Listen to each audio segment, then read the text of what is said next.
Olá, boa tarde. Olhou-os com misericórdia. É este o tema da Semana dos Seminários que está a decorrer e na qual a Igreja nos convida a dedicar alguma atenção aos locais que possibilitam a formação dos sacerdotes. É uma realidade que queremos aprofundar com o Padre José Miguel Pereira, que é o reitor do Seminário dos Olivais, em Lisboa.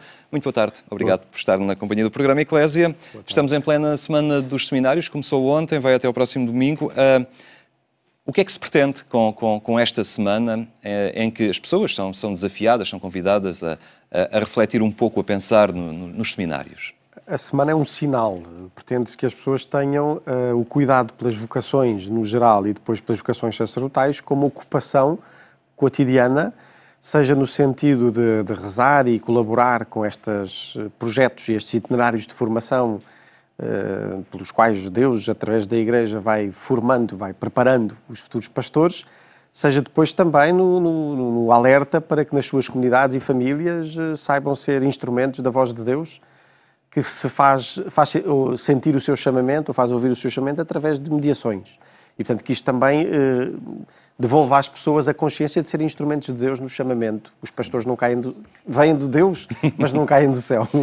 Podemos dizer de alguma forma que as comunidades, por vezes, estão um pouco desligadas da realidade do seminário, desconhecem um bocadinho como é que são formados os sacerdotes e não existe esta proximidade, esta ligação? Sim, eu creio que a questão é um bocadinho mais vasta. O Papa Francisco, na última visita ad limina dos bispos de Portugal, chamava a atenção que o dinamismo vocacional escapa muitas vezes aos itinerários de iniciação da fé. E, portanto, nós somos guiados a viver a fé muito como uma prática religiosa e moral, mas muitas vezes escapa este dinamismo de viver permanentemente na consciência de que a vida é um dom de Deus e que se constrói na permanente escuta e resposta. Escuta e resposta. Escapando esse dinamismo, depois escapa a decisão da vida a partir da vocação. E, portanto, a decisão muitas vezes é a partir do que é que cada um sente, o que é que cada um busca, de um projeto individual de realização e menos no sentido de se descobrir chamado e um caminho aberto para ocupar um lugar no reino de Deus e no mundo a partir do sonho de Deus que pode depois concretizar-se diariamente. Como escapa isso um bocadinho, depois também escapa alguma relação com os seminários e com estas casas de formação onde isto se faz sentir de forma mais viva. Percebem isso quando contactam com os candidatos que chegam ao seminário e eles dizem o que é que despoltou, ao fim e ao cabo, a sua vocação? E não só, nós fazemos também muito contacto com as comunidades cristãs, onde passamos aos fins de semana, muitas vezes, ou às vezes vão grupos lá ao seminário de preparação para o Crisma, seja no Seminário dos Olivais, seja nas outras casas anteriores, portanto, neste itinerário. E nós percebemos que muitas vezes, mesmo em quem está a preparar-se para o Crisma, ou nos grupos de catequese, ou nos agrupamentos de escuteiros, ou nos grupos de jovens, o desejo de querer ser feliz há. O desejo de querer, de algum modo, ter Deus presente na vida também há. O desejo de construir a vida a partir do que Deus mostra escapa. Muitas vezes é inconsciente e às vezes até com algum temor, como se Deus pudesse pedir coisas que estragassem a vida. E, portanto, o melhor é não perguntar muito, porque... Ou então a sensação de que Deus não fala concretamente. Portanto, Deus diz coisas genéricas e a gente genericamente sabe o que é que Deus quer, que sejamos bons uns para os outros, que amemos os outros, etc. Mas depois o concreto, que Deus tem projetos pessoais para cada um, isso muitas vezes escapa. É uma questão quase do próprio ambiente da modernidade, da linguagem que se usa, que fica pela superficialidade, mesmo nas práticas promovidas pela pastoral, não há espaço para a profundidade, para experiências fortes de espiritualidade? Quer dizer, a realidade pós-moderna é plural e muitas vezes contraditória em si, mas ao mesmo tempo coexistente na mesma pessoa. Portanto, a mesma pessoa pode ter espaços de profundidade, momentos de profundidade, alguns horizontes de profundidade, depois falta às vezes uma unidade, um fio condutor e ler a vida em chave de continuidade e de alargamento. Portanto, nós somos muito sensíveis às necessidades dos outros, temos mais dificuldade em nos descobrirmos pertença uns dos outros. Tentamos defender muito o nosso espaço, a nossa individualidade.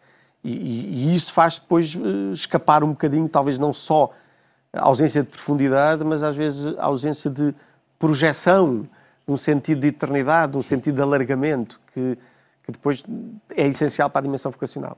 Referiu que, por vezes, há grupos que passam pelo seminário a fazerem as suas preparações, encontros, etc., São ocasiões que, por vezes, tocam os jovens e é ali que se apercebem que há um caminho alternativo? Sim. No Seminário dos Olivais, concretamente, como os seminaristas fazem formação pastoral em muitas paróquias e em alguns serviços diocesanos, há algum contacto que é feito nessa realidade e, portanto, há algumas ideias que são desconstruídas a partir do contacto próximo com os seminaristas.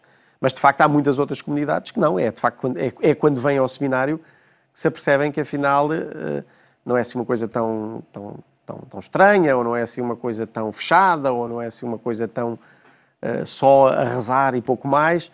E, portanto, se abrem algumas interpelações. E, sim, muitas vezes, mesmo algumas experiências vocacionais, seja com o pré-seminário no Seminário Penafirme, seja nos retiros vocacionais para universitários, ou na semana de verão em Caparide, ou então nestes tais grupos que passam pelos Olivais, de facto, muitas vezes isso é uma ocasião de interpelação e da pessoa começar a ter alguma relação com a questão e perder alguns medos de procurar. Olhou-os com misericórdia ao tema para esta semana, que é proposto. O que é que retiramos daqui? Ao fim e ao cabo que Jesus, quando chama, não vai escolher os perfeitos, ele tem misericórdia por alguns, pega neles e trabalha-os depois para que eles próprios trabalhem na sua seara? Sim. Eu creio que é importante perceber que o Senhor tem um olhar de predileção e que isso não significa acessão, gostar mais de uns do que outros. Mas, em relação àquele, olha-os com a totalidade de um olhar regenerador, de um olhar que é capaz de devolver à pessoa o sentido de que, nas suas grandezas e nas suas debilidades, há um sentido de uma cura, há um sentido de definitivo, há de facto uma atenção de Deus que abre espaço. E nesse sentido, por muito que tenham sido os nossos percursos, há sempre lugar para cada um. E essa é a afirmação. Há sempre um lugar para cada um no Reino de Deus, a qualquer hora, em qualquer momento do dia ou da vida, o Senhor tem lugar. Depois, há também este olhar mais vasto. A misericórdia de Deus é também porque viu a miséria do seu povo, desde o tempo de Moisés. Viu a miséria do seu povo e por isso escolhe alguns para os enviar. E a miséria do seu povo são tantas dificuldades e fragilidades das coisas próprias da vida, umas que são atribuídas às nossas injustiças e às nossas discrepâncias e conflitos, outras que são da fragilidade humana. E Deus com todos quer fazer caminho e por isso chama e envia. O reconhecimento pessoal de incapacidades, de fragilidades perante determinadas realidades não deve ser a partir de um impedimento para uma vocação. Temos aqui o exemplo de Mateus, não é? Do chamamento de Mateus, que era alguém tido como... e que começa um caminho, não é? De conversão.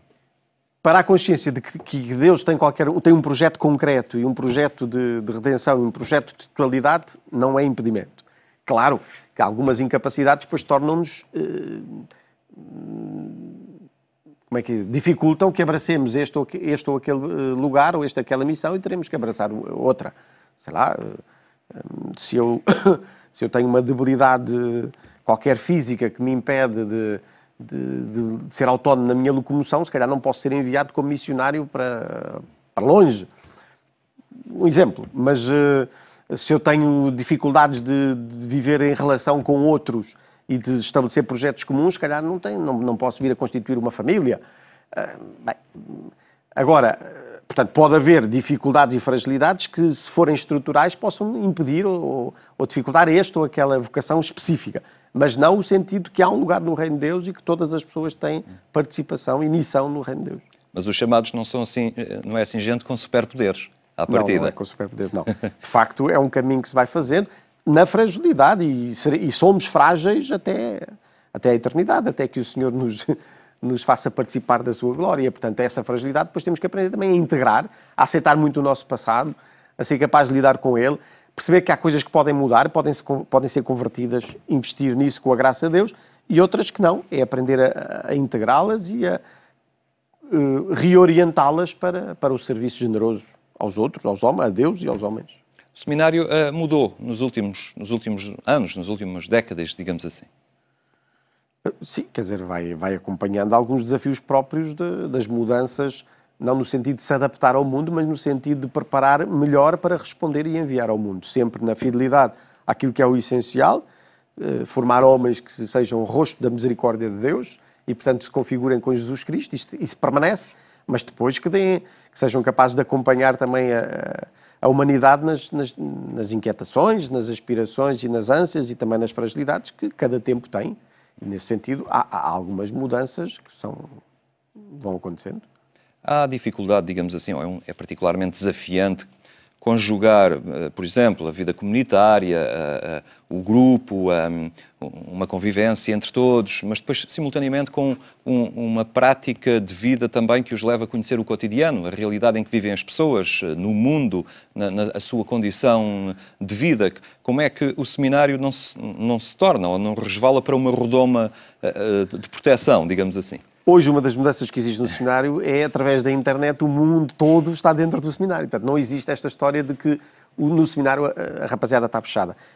Diariamente, a vários momentos do dia, o mundo entra pelo seminário. Portanto, tudo o que se passa no mundo entra no seminário. E eles também não estão fechados no seminário. Além de frequentarem as aulas numa universidade, a Universidade Católica, e, portanto, onde não estão só candidatos ao sacerdócio, portanto, está um mundo imenso de outros jovens, rapazes e raparigas, adultos também, nos vários cursos de formação, onde eles se encontram no campus universitário, e, portanto, há um mundo ali.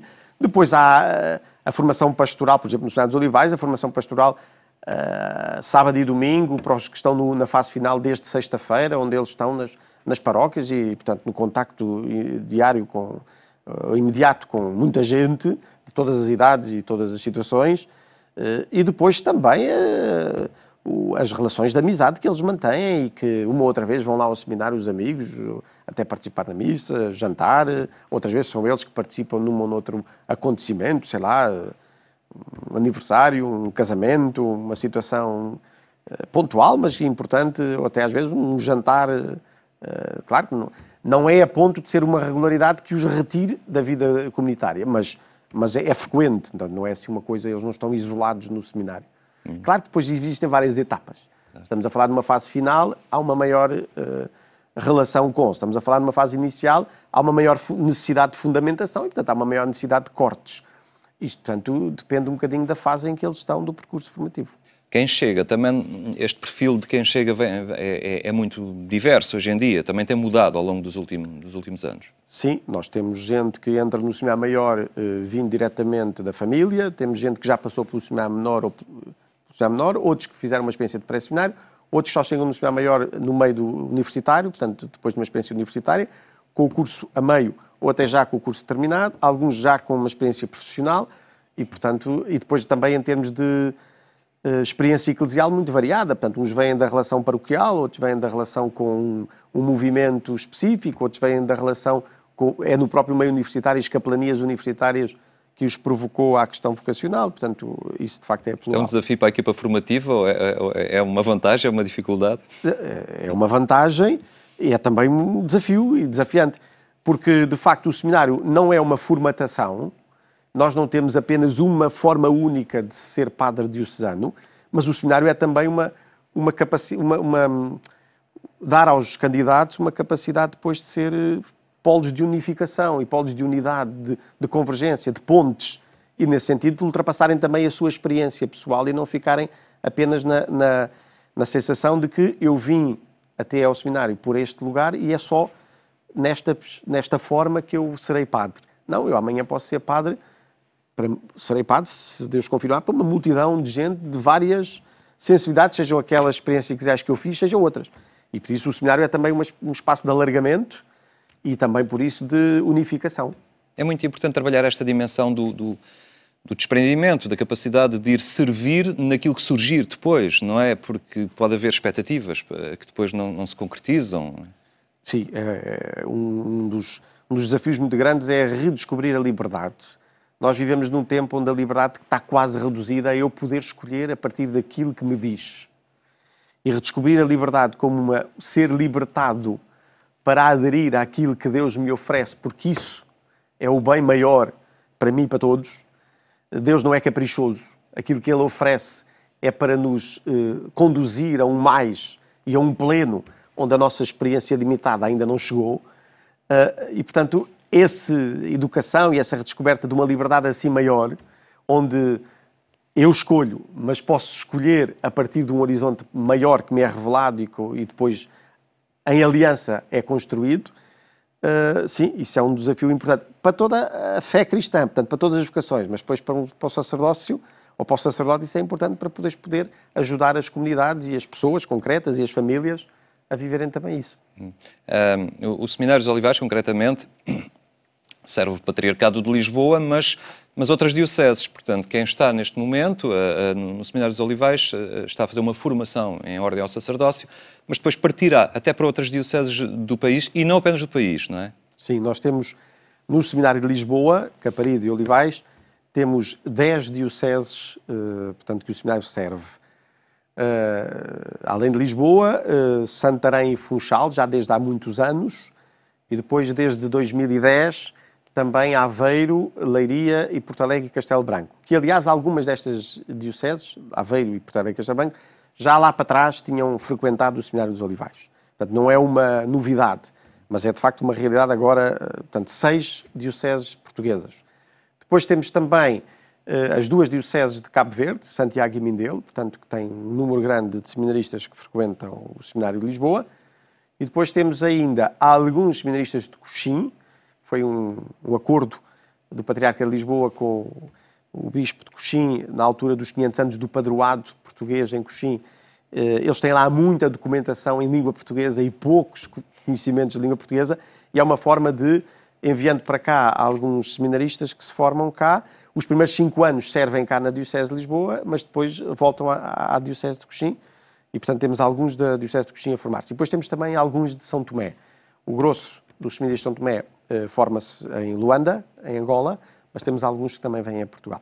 Esses ainda não chegaram ao Seminário dos Olivais, ainda só os temos em Caparide, que é a primeira fase do Seminário Maior, mas se Deus quiser, para o ano poderemos ter também nos Olivais. E como é que se trabalha esta diversidade de pessoas que se destinam a ambientes diferentes, não é? De modo a eles não saírem daqui, lá está, formatados, ou não expandir uma hegemonia de Lisboa, não é, para outras dioceses do país? Bem, há um desafio importante, porque há um núcleo do ser sacerdote e da identidade sacerdotal que é transversal. Aliás, nós somos cooperadores dos bispos, que em primeiro lugar são bispos num colégio episcopal com a solicitude de todas as igrejas, e portanto pela Igreja Universal, e não apenas pela sua diocese.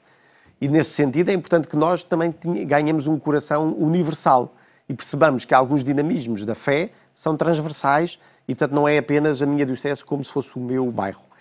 Seja para quem está de fora cá, seja pós-Lisboa, podem ter um bocadinho a mania de que nós somos a capital e tal. E, portanto, estes são desafios permanentes.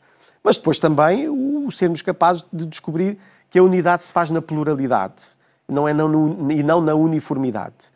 Isto é um desafio permanente para a Igreja, nos tempos de hoje também, e na formação sacerdotal nos Olivais também. E, portanto, sermos capazes de estar atentos a alguns dinamismos próprios das dioceses e favorecer, na formação específica dos seminaristas desse local, favorecer essa atenção. Eu insisto muito com eles, à medida que eles começam a avançar para alguns ministérios laicais em ordem ao sacerdócio, o vínculo muito grande ao bispo, às suas orientações pastorais, uma oração muito grande por ele, e pela vida da diocese, quais são os eixos fundamentais da pregação e da proposta pastoral. Insisto que eles vão cuidando disso, exatamente porque serão padres, se Deus quiser, para essa porção do povo de Deus em primeiro lugar, aberto depois à universalidade da Igreja. Para os próprios formandos, para os próprios alunos, é muito enriquecedor poderem contactar com itinerários, com escolhas, não é? Que gente que sentiu vocação em diversos pontos do país, do mundo até. Sim, eu creio que sim, até porque, sei lá, eu lembro agora, numa das casas, temos um seminarista de uma diocese africana, de Cabo Verde, mas que teve experiência em Roma, portanto, teve num seminário em Roma durante um ano. Já tivemos aqui também gente que vem de experiências do outro lado. Depois eles também contactam, porque nós também temos na Diocese de Lisboa o Seminário Redentoris Mater. Eles são ligados ao itinerário neocatecumenal e, portanto, eles ficam encardinados, portanto, ligados à Diocese de Lisboa, mas vêm de muitas proveniências. E eles contactam-se, quer na escola, quer na universidade, quer em algumas ações de formação comum, que eles vêm fazer até ao Seminário dos Olivais. E, portanto, nesse sentido, também aí, da América Latina, de outras igrejas na Europa, e mesmo um outro da África, também há aqui um contacto e uma pluralidade que é muito enriquecedor. E ajuda a perceber que a Igreja não é uma forma única. A Igreja é um povo de Deus com muitos dinamismos da própria entendimento da fé e da celebração da fé e da expressão da fé. Claro. A Universidade Católica, a sua Faculdade de Teologia, é o núcleo formativo em termos de formação teológica destes candidatos? Em termos de formação teológica é assim, é o núcleo base.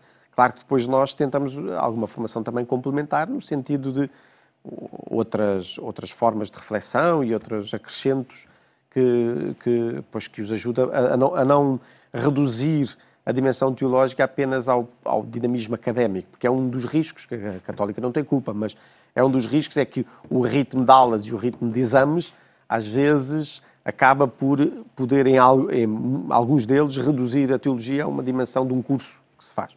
É importante que eles percebam, que não é assim. O pensar teológico, a reflexão teológica, para iluminar depois a prática pastoral, é para a vida toda. E, portanto, o seminário tenta, em articulação com a faculdade, ajudar a incutir isso nos candidatos e depois nos futuros padres. Conseguem fazer essa ponte depois no trabalho pastoral que fazem nas comunidades? Vamos tentando, com uns sai melhor, com outros sai menor, isso depois depende da nossa habilidade, da nossa docilidade ao Espírito Santo e também dos candidatos, mas sim, vamos tentando fazer. Lembram-se da Semana dos Seminários, no próprio seminário. Sim. Nós vamos ter na quarta-feira, portanto depois da manhã, dia 11, uma vigília de oração aberta a todos os que queiram participar, portanto às 21h30 no Seminário dos Olivais, aberta a todos os que queiram participar e, portanto, estamos a prepará-la. No dia 7 e 8, que foi este fim de semana, onde começou a Semana dos Seminários, eles estiveram já a visitar paróquias, portanto, estiveram já em algumas paróquias. Na quinta-feira, dia 12, o Seminário de Capari também fará uma vigília de oração numa paróquia da cidade de Lisboa, creio que é a paróquia de São Nicolau, e, portanto, sim, com certeza estamos motivados. Muito bem, Padre José Miguel, muito obrigado por ter estado aqui connosco e revelar um bocadinho do que é o seminário. Hoje em dia, os desafios que ele coloca aos candidatos também e a mais-valia que é para a Igreja, fundamental. Muito obrigado pela sua presença. É o desafio que se coloca à formação dos sacerdotes para que eles assumam a sua missão de serviço, capazes de ler a realidade que habitam e nela fornecerem respostas a tantos homens e mulheres com dúvidas. Estamos a terminar. Recordo apenas que mais logo pode ainda acompanhar o programa Eclésia na Antena 1, quando forem 22h45. Tenha uma boa tarde. Até amanhã, se Deus quiser.